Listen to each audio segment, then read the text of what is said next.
We'll demonstrate how to buy shares of Tyler Technologies, Inc., searching for how to buy shares of Tyler Technologies, Inc. as our example.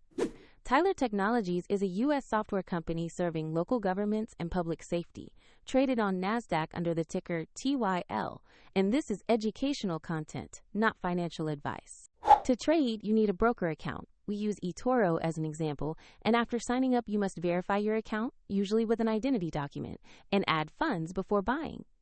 Use the platform's search bar, type the ticker TYL, review results carefully, and select the listing that matches Tyler Technologies on NASDAQ to ensure it's the correct stock.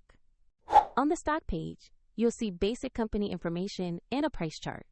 Confirm company details and the NASDAQ listing to make sure you have the right asset. To place an order, choose Invest or Buy. Enter the amount you want to spend, review order details, and confirm. If the market is closed, the order may be queued until trading opens.